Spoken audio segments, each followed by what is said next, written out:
Okay, so today's video is going to be relatively short. We're going to go over what is RER and how does it apply to us. So first things first, what is it? RER is your respiratory exchange ratio. So the way that this is found is RER equals the volume of CO2 being carbon dioxide and the volume of O2 being oxygen. So we have this graph to kind of help us represent what's going on here. So on our x-axis, we have time.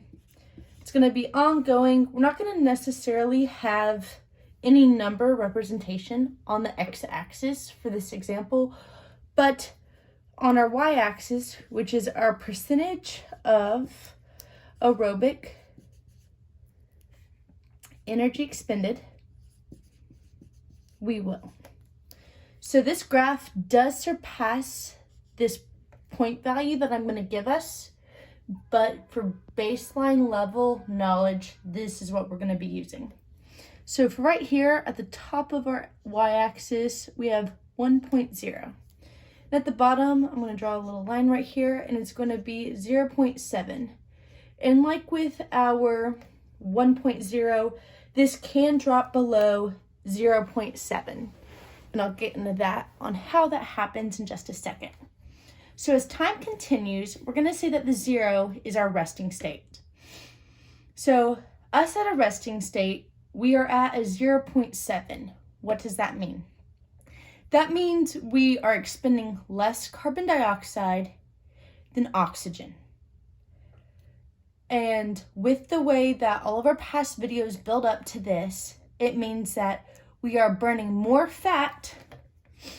So 0.7 equals more fat burned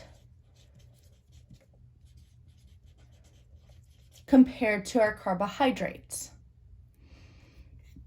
Now, when we're halfway through this chart, and I'm going to write this right here, 0.85, we're at 50% of both. So at 1.0, that means we have more carbohydrates being burned, so more carbon dioxide is being expelled. So 1.0 equals more carbs burned.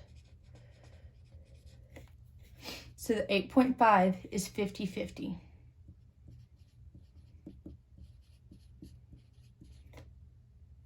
So when does this happen? So like I said, this 0 is representing our resting state. So like me right now, I am at a 0.7. I'm mainly burning fat. And for you viewing this, you're mainly burning fat. If your diet is a ketosis diet or keto, you're going to be below this 0.7 value here. You're probably in that 0.69, 0.68. It helps with determining how your diet is. Now, when I begin exercise, so for example, today I did an upper split. I focused on chest with accessories of back and shoulders. As I began working out, as my heart rate increased, and then therefore my respiratory rate, I began to burn more carbohydrates. Recalling all of our energy systems that we've done in our first couple videos of going through the phosphocreatine cycle to glycolysis to Krebs cycle and then etc. Our aerobic rates changed all throughout that, and our systems or macronutrients change as we change throughout those energy systems.